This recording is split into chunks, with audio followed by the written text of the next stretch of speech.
Sorry for interruption friends. तो मैं आपसे कह रहा था कि जितना किसी भी सॉल्वेंट में आप सॉल्यूट मिक्स करते जाओगे उतना उसका डिफ्यूजन प्रेशर घटता जाएगा। जैसे कि हमने जब यहाँ मोर सॉल्यूट मिक्स किया तो डिफ्यूजन प्रेशर में कमी आ गई और इस कमी को ही हम डीपीडी कह रहे हैं। तो डीपीडी बढ़ती जाएगी जैसे जैसे सॉल्यूट हम मिक्स करते हैं। लेकिन अगर हम प्योर सॉल्वेंट के लिए बात करें जिसके पास कोई सॉल्यूट नहीं है उसके अंदर डिफ्यूजन प्रेशर मैक्सिमम है जिसमें अभी कोई कमी नहीं आई है। तो प्योर सॉल्वेंट के लिए डीपीडी फॉर प्योर सॉल्वेंट क्या बोलेंगे हम, ये 0 होगी। क्यों? क्योंकि आप देखिए कि प्योर सॉल्वेंट का डिफ्यूजन प्रेशर मैक्सिमम है और उसमें कोई सॉल्यूट नहीं मिक्स किया। सॉल्यूट मिक्स करने पर डिफ्यूजन प्रेशर में जो कमी आती है उसी को हम डीपीडी कहते हैं। पर जब हमने सॉल्यूट मिक्स ही नहीं किया तो कोई कमी नहीं आई, इसलिए फॉर प्योर सॉल्वेंट डीपीडी हमेशा क्या होती है, 0। और जब हम सॉल्यूट मिक्स करेंगे तो डिफ्यूजन प्रेशर में जो कमी आएगी उसी को हम डीपीडी की तरह मेजर करेंगे और फिर वो क्या होगी, वो हमेशा पॉजिटिव वैल्यू होगी। तो जैसे जैसे किसी भी सॉल्यूशन में सॉल्यूट बढ़ता जाएगा उसके अंदर सॉल्वेंट का डिफ्यूजन प्रेशर घटता जाएगा और उसकी डीपीडी इंक्रीज होती जाएगी। तो वो साथ साथ क्या बता रही है, प्योर सॉल्वेंट से उसके अंदर डिफ्यूजन प्रेशर का डिफरेंस तो बता ही रही है, साथ साथ ये भी बता रही है कि वाटर की डिमांड भी उसमें डेवलप हो गई है। कैसे? देखिए प्योर सॉल्वेंट के अंदर डिफ्यूजन प्रेशर मैक्सिमम है क्योंकि यहाँ केवल वाटर है, और जब हमने इसमें सॉल्यूट मिक्स कर दिया तो डिफ्यूजन प्रेशर घटा। डिफ्यूजन प्रेशर की इसी डेफिशिएंसी को हमने क्या कहा, डीपीडी। तो ये बता रहा है कि अब यहाँ केवल प्योर सॉल्वेंट नहीं है, यानी प्योर सॉल्वेंट के कंपैरिजन में इसमें वाटर की कमी हुई है। यही कमी वाटर की डिमांड की तरह देखी जाती है और आगे चल के हम लिविंग सिस्टम में वाटर की डिमांड इसी डिफ्यूजन प्रेशर डेफिशिएंट से समझेंगे। तो अभी हमने दो टर्म समझी, डिफ्यूजन प्रेशर और diffusion pressure deficient. Diffusion pressure pure water के लिए मैक्सिमम है, सॉल्यूट मिक्स करने पर उसमें जो कमी आती है वही डीपीडी कहलाती है और ये वाटर की डिमांड को एक्सप्रेस करती है। देखते हैं कैसे, तो इससे आगे हम डिस्कस करते हैं।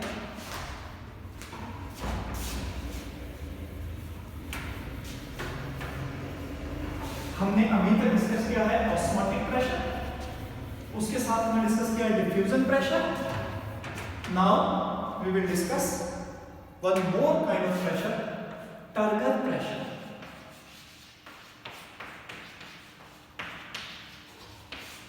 और आप देखिए ये टर्गर प्रेशर हम केवल लिविंग सिस्टम के लिए डिफाइन करेंगे, हम लिविंग प्लांट सेल के लिए इसकी बात करेंगे। देखिए कैसे,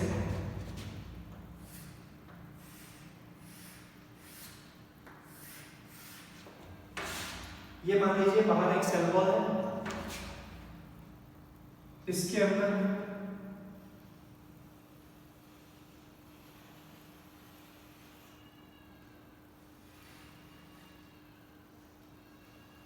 ये सेल मेम्ब्रेन है, येलो कलर से हमने शो किया।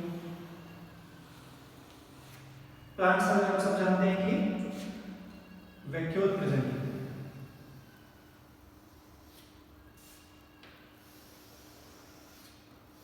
और उसका न्यूक्लियस और साइटोप्लाज्म एक पेरिफेरल हो जाता है। वैक्यूल के अंदर सेल सेल भरा हुआ है, तो हम एक प्लांट सेल बता सकते हैं। सबसे बाहर उसमें मौजूद है सेल वॉल, इसके अंदर है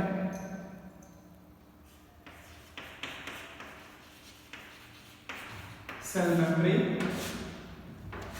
ये है वैक्यूल की मेम्ब्रेन जिसे हम क्लोरोप्लास्ट बोलते हैं, ये पेरिफेरल साइटोप्लाज्म है, ये न्यूक्लियस और इसके अंदर ये भरा हुआ है सेल सैक। अब आप देखिए इस प्लांट सेल के अंदर सेल सैक में भी बहुत सारा वाटर है, कुछ वाटर इसके पेरिफेरल साइटोप्लाज्म। तो इस सिस्टम में ऑलरेडी बहुत सारा वाटर प्रेजेंट है और इस वाटर की वजह से इसकी मेम्ब्रेन्स जो हैं वो एक स्ट्रेच कंडीशन में है, क्योंकि ये वाटर यहाँ पर एक हाइड्रोस्टैटिक प्रेशर डेवलप है। हाइड्रोस्टैटिक प्रेशर क्या मतलब? हाइड्रोस्टैटिक प्रेशर का वो प्रेशर जो किसी सिस्टम में ऑलरेडी प्रेजेंट वाटर की वजह से, the pressure present in system due to already present water in that system is called hydrostatic pressure.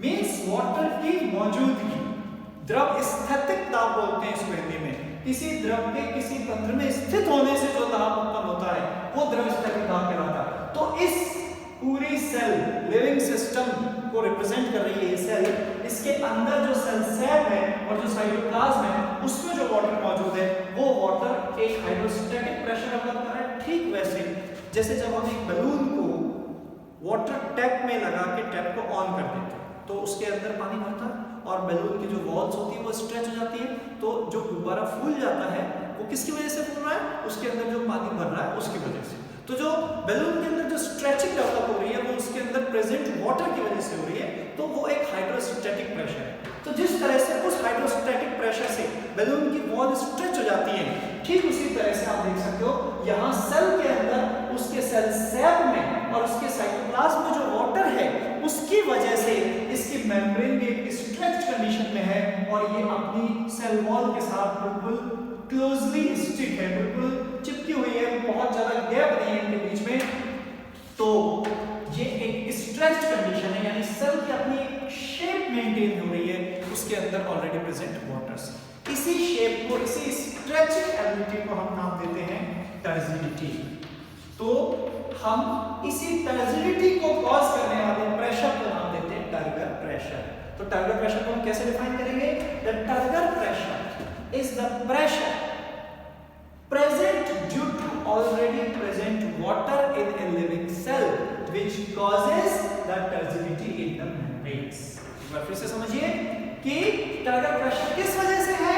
ये इस लिविंग सेल के अंदर मौजूद, पहले से मौजूद वाटर की वजह से। जितना ज्यादा ही वाटर होगा इसके अंदर वो हाइड्रोस्टैटिक प्रेशर उतना ज्यादा कॉज करेगा, उतनी ज्यादा टर्जिडिटी इसकी मेम्ब्रेन्स में होगी, इसका टर्गर प्रेशर उतना हाई होगा। So turgor pressure is defined as hydrostatic pressure which is present due to already present water in a living cell or in a living system। तो इस वाटर का amount जितना ज्यादा होगा उतना ज्यादा इस सेल की टर्जिडिटी होगी और ये सेल उतनी स्ट्रेच्ड कंडीशन में रहेगी। और जितना ज्यादा ये वाटर, मान लीजिए इस वाटर के अमाउंट में कमी आती है तो फिर सेल की जो स्ट्रेचिंग एबिलिटी है, जो टर्जिडिटी है, वो भी क्या हो जाएगी? कम हो जाएगी। ये सेल श्रिंक होना स्टार्ट हो जाएगी। तो सेल अपनी नॉर्मल शेप को जो मेंटेन करती है वो इस टर्गर प्रेशर की वजह से मेंटेन करती है। तो हमने 3 प्रेशर अब तक समझ लिए। डिफ्यूजन प्रेशर हमने देखा, जिससे रिलेटेड एक टर्म थी diffusion pressure efficient. Osmotic pressure हमने देखा और साथ में हमने देखा टर्गर प्रेशर। अब हम इन तीनों को रिलेट करने की कोशिश करें। तो turgor pressure is what? It is an hydrostatic, एक द्रव स्थैतिक दाब होता है इसके अंदर। और ये हाइड्रोस्टैटिक प्रेशर जो है, ये हाइड्रोस्टैटिक प्रेशर ये क्या करता है? ये मेंटेन करता है shape of the living cell. It maintains shape of living cell. Okay, तो देखिए प्लांट ऑर्गन्स की भी जो शेप होती है, जैसे लीव्स, आप देखो फ्रेश लीव्स होती हैं, वो बिल्कुल एक स्ट्रेच कंडीशन में होती हैं। और वही अगर उनमें वाटर की डेफिशिएंसी हो जाए, पत्तियां मुरझा जाएं, तो आप देखो कि उनकी शेप लॉस्ट हो जाती है क्योंकि उनमें से वाटर लॉस्ट हो जाता है। तो वाटर जो किसी लिविंग सिस्टम में प्रेजेंट होता है, स्पेशली फॉर प्लांट सेल्स, वो उनकी शेप को मेंटेन करने में बहुत बड़ा रोल प्ले करता है। इसी को हम टर्जिडिटी कहते हैं और जो प्रेशर इसके लिए जिम्मेदार है उसको टर्गर प्रेशर। ओके, तो अब हम रिलेट करते हैं डिफरेंट प्रेशर्स और उसके लिए भी हम इस सेल की हेल्प लेंगे। देखिए हम ये जानते हैं कि इस सेल के अंदर जो सेल सैप है उसके अंदर प्योर वाटर नहीं है, उसमें सॉल्यूट जरूर होगा और उस सॉल्यूट की वजह से उसके अंदर ऑस्मोटिक प्रेशर भी होगा। Any problem? सो देखिए आप, मैंने क्या कहा? मैंने कहा कि इस वैक्यूल में जो सेल सैप है उस सेल सैप के अंदर सॉल्यूट भी होंगे और उस सॉल्यूट की वजह से क्या होगा? उसका ऑस्मोटिक प्रेशर। तो मान लीजिए हम कहते हैं कि यहाँ इस सॉल्यूट की वजह से इसका एक ऑस्मोटिक प्रेशर है। ऑस्मोटिक प्रेशर क्या करेगा? ऑस्मोटिक प्रेशर की वजह से अगर मैं इस सेल को सेपरेट कर देता हूं,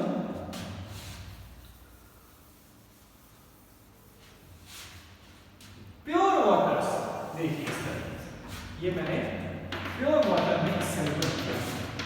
इस सेल के अंदर जो सॉल्यूशन है वो तो एक हाइपरटोनिक सॉल्यूशन है, लेकिन अभी आपने इसको रख दिया प्योर वाटर, तो प्योर वाटर इसके कंपैरिजन में क्या हो गया? हाइपोटोनिक। तो इस हाइपोटोनिक सॉल्यूशन यानी प्योर वाटर हम इसे कहते हैं, या कोई हाइपोटोनिक सॉल्यूशन भी इसकी जगह हो सकता है, इसमें से अगर यहां पहले से सॉल्यूट मौजूद है और उसकी वजह से ऑस्मोटिक प्रेशर है तो वाटर एंटर करेगा कि नहीं? अभी हमने ऑस्मोटिक प्रेशर की डेफिनेशन से क्या समझा था? ये समझा था कि ऑस्मोटिक प्रेशर वो प्रेशर है जिसकी वजह से किसी सिस्टम में वाटर एंटर करता है। तो आप देखिए ऑस्मोटिक प्रेशर इसमें डेवलप हुआ है और इस ऑस्मोटिक प्रेशर की वजह से इसमें वाटर एंटर कर रहा है, लेकिन साथ ही साथ ये जो वाटर अंदर एंटर कर रहा है ये इसका हाइड्रोस्टैटिक प्रेशर इंक्रीज करेगा कि नहीं? तो ये इसके टर्बुलेंट प्रेशर को बढ़ाएगा कि नहीं? तो आप देखिए osmotic pressure causes entry of water. एक तरफ से ऑस्मोटिक प्रेशर क्या कर रहा है? इसमें एंट्री ऑफ वाटर बढ़ा रहा है, और ऑस्मोटिक प्रेशर की वजह से जो एंट्री हो रही है वाटर की, ये एंट्री ऑफ वाटर क्या कर रही है? ये entry of water turbulent pressure को इंक्रीज कर रही है, पर टर्बुलेंट प्रेशर तो इसमें बाहर की तरफ लग रहा है और ऑस्मोटिक प्रेशर इसमें पानी अंदर खींच रहा है। तो आप देखिए जो बाहर की तरफ इसमें टर्बुलेंट प्रेशर लग रहा है, ये आने वाले वाटर को अपोज करेगा। किसी सिस्टम में जो पहले से प्रेजेंट वाटर है, अगर हम उसमें और वाटर एंटर कराने की कोशिश करेंगे तो वो already present water hydrostatic pressure उस आने वाले वाटर को अपोज करेगा कि नहीं? करेगा। लेकिन अगर मान लीजिए इस ऑस्मोटिक प्रेशर जिसकी वजह से ये वाटर इसमें एंटर कर रहा है, ये ऑस्मोटिक प्रेशर इस टर्बुलेंट प्रेशर को एक्सीड करता है, यानी ये टर्बुलेंट प्रेशर से ज्यादा होता है, तो पानी अंदर आता रहेगा। लेकिन जिस पॉइंट पे टर्बुलेंट प्रेशर ऑस्मोटिक प्रेशर के बराबर हो जाएगा, ध्यान दीजिए फिर से, ऑस्मोटिक प्रेशर चाहता है कि इसमें वाटर अंदर आए और टर्बुलेंट प्रेशर चाह रहा है कि वाटर इसमें अंदर ना आए, लेकिन अभी ऑस्मोटिक प्रेशर ज्यादा है इसलिए वाटर एंटर हो रहा है। लेकिन जब ऑस्मोटिक प्रेशर टर्बुलेंट प्रेशर के इक्वल हो जाएगा, इस सिस्टम में वाटर की एंट्री बंद हो जाएगी। और वाटर की एंट्री इस सिस्टम में हो रही थी डिमांड ऑफ वाटर की वजह से, और उस डिमांड ऑफ वाटर को हमने क्या नाम दिया था? डीपीटी। तो जब इसका ऑस्मोटिक प्रेशर टर्बुलेंट प्रेशर के इक्वल हो जाएगा तब इसकी डिमांड ऑफ वाटर जीरो हो गई, बेसिकली इसकी डीपीडी जीरो हो गई। तो यहां हम इन तीनों प्रेशर्स को आपस में रिलेट कर सकते हैं। डीपीडी जो किसी सिस्टम की वाटर डिमांड को बताती है, वो हमेशा क्या होता है? वो उस सिस्टम के ऑस्मोटिक प्रेशर और टर्बुलेंट प्रेशर का डिफरेंस होता है। तो यहां से एक प्रैक्टिकल डेरिवेशन डेवलप हो जाता है, DPD is equal to OP minus TP, यानी डीपीडी की वैल्यू हमेशा ऑस्मोटिक प्रेशर और टर्बुलेंट प्रेशर के डिफरेंस से डिसाइड होगी। जब तक ये डिफरेंस मौजूद है, जब तक ओपी टीपी से ज्यादा है, if OP is greater than TP then DPD will be positive, और positive DPD means demand of water और it causes entry of water. Okay, but if OP is equal to DP then DPD is 0, demand 0, और इस demand 0 की वजह से no entry of water, और ये जो नो एंट्री ऑफ वाटर की कंडीशन हम देख रहे हैं ये डेवलप होती है कब? जब सेल हो जाती है फुली टर्जिट।